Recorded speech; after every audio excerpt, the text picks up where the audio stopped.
Fairy Glow TV. The bees and their little magical world. Far, far away, hidden from human eyes, there was a jungle, full of big green trees, pretty flowers, and lots of secrets.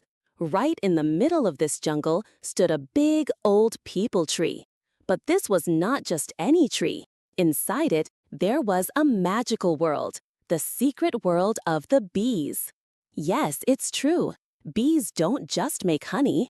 They live in a world where flowers can talk, water drops shine like stars, and every petal hides a little secret.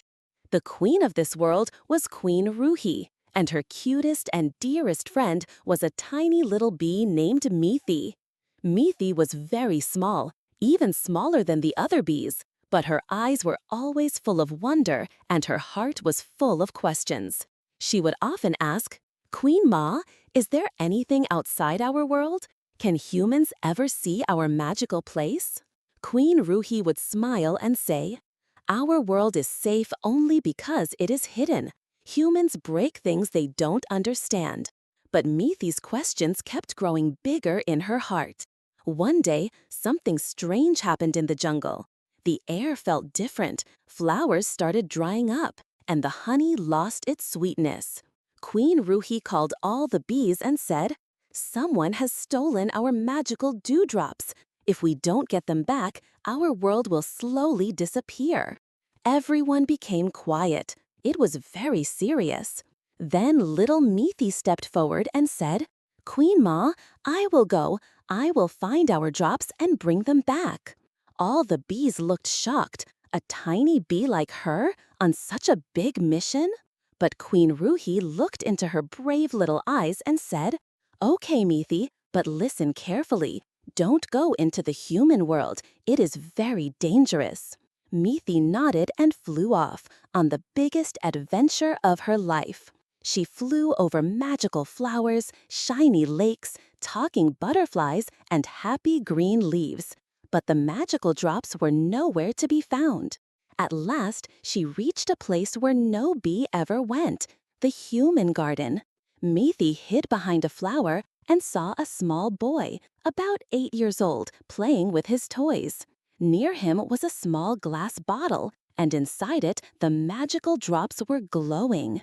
Meethi's heart was full of fear and also a little anger.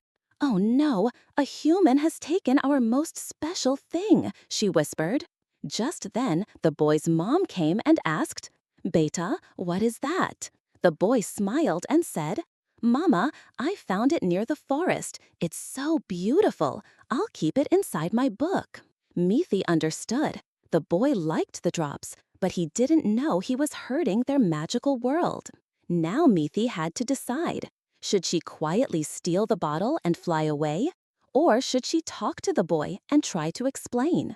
Meethi took a deep breath and flew close to the boy's ear. In a soft, magical buzz, she said, "Dear child, I'm just a small bee, but my world is magical and hidden.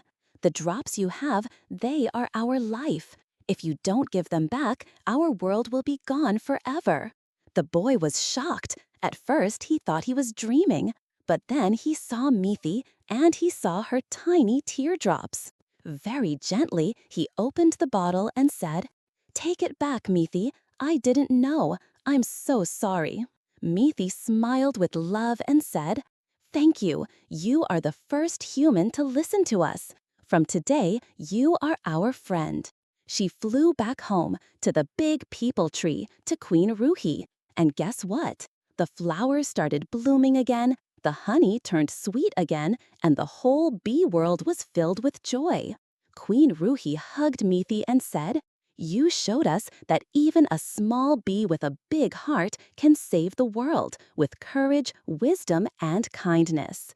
And Meethi, she was now not just a little bee. She became known as the Guardian of Magic. And the boy? He wrote a new chapter in his book, Friendship with a Magical Bee. Moral: even the tiniest creature has a big story, and when we speak with love and truth, even humans and bees can become best friends.